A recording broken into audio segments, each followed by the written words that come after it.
इसी के साथ मैं क्लास 9th के लिए एक्सरसाइज 7.1 का क्वेश्चन नंबर 3 लेके आई हूँ, जो वेरी इम्पोर्टेंट हर साल पेपर में पूछे जाते हैं। तो इस क्वेश्चन का अच्छे से प्रैक्टिस कर लीजिएगा। तो चलिए इस क्वेश्चन को सॉल्व करते हैं।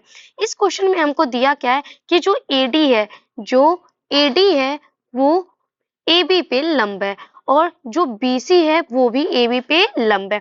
और दूसरा पॉइंट में कह रहा है कि जो AD है वो BC के इक्वल है। हमें इसमें प्रूफ करना है कि एंगल AO बराबर है BO के।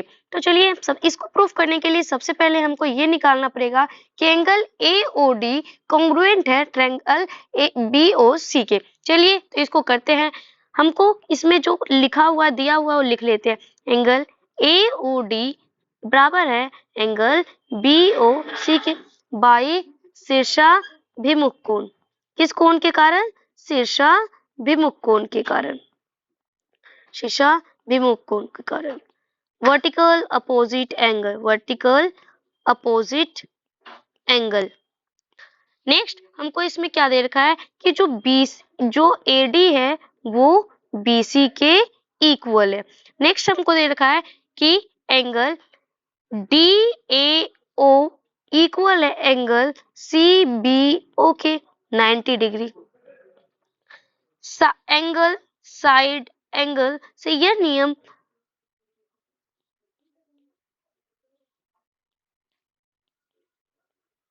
एंगल साइड एंगल से प्रूफ होता है कि ट्रायंगल AOD कॉन्ग्रुएंट है ट्रायंगल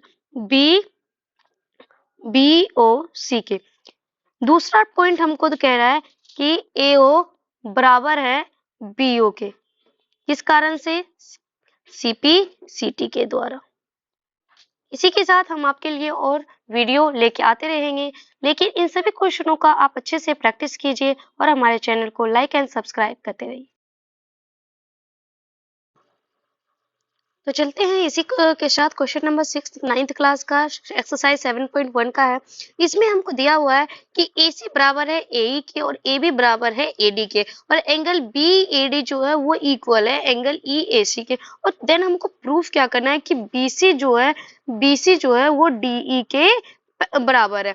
चलिए तो सॉल्व करते हैं इसको। सबसे पहले हम इसको सॉल्व करने के लिए हमको क्या करना पड़ेगा कि जो एंगल BAD है, angle BAD is equal to angle EAC, ये हमको गिवन है तो हम इसको इक्वेशन फर्स्ट मान लेते हैं। नेक्स्ट हम इक्वेशन फर्स्ट को के दोनों तरफ एंगल CAD जोड़ देते हैं।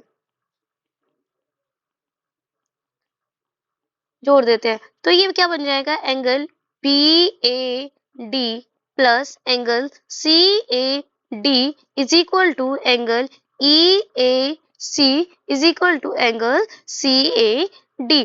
तो हम अगर इसको जोड़ते हैं तो ये क्या बन जाएगा? टोटल बन जाएगा BAC angle BAC is equal to angle EAD।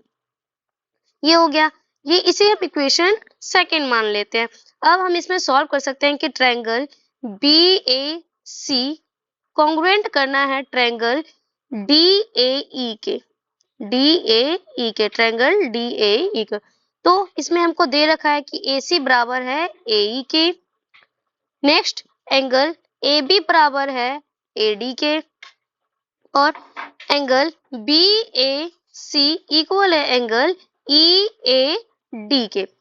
तो नियम SAS नियम से triangle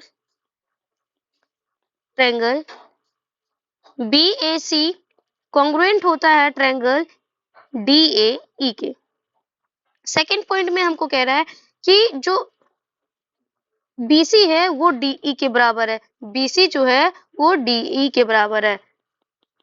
BC is equal to DE by CPCT के द्वारा।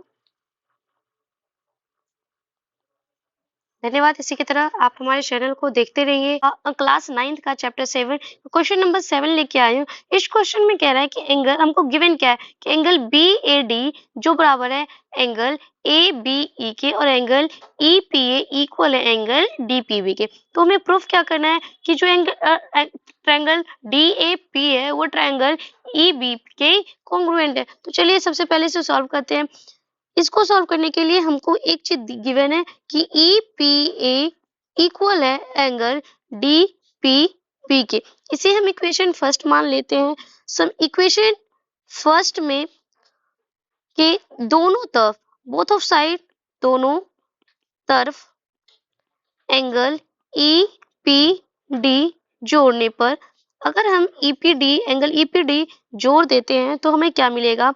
एंगल टोटल लिख लेते हैं EPA plus angle EPD is equal to angle DPB plus angle EPD।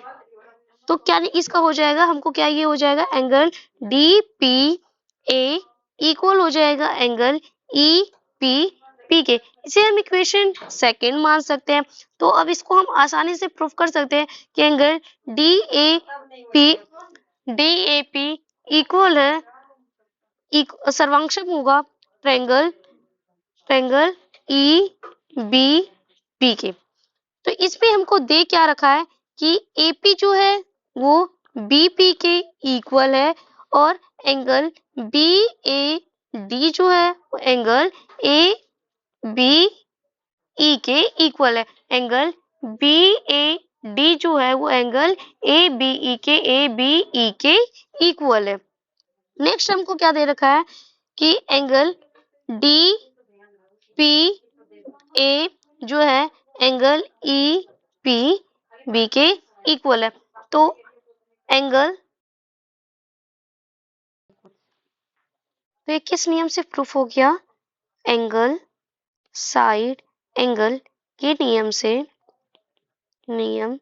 से प्रूफ होता है कि ट्रायंगल DAP कॉन्ग्रुएंट है ट्रायंगल EPB के। सेकेंड पार्ट में हमको कह रहा है कि AD जो है वो BE के इक्वल है। किस कारण से? CPCT के द्वारा। CPCT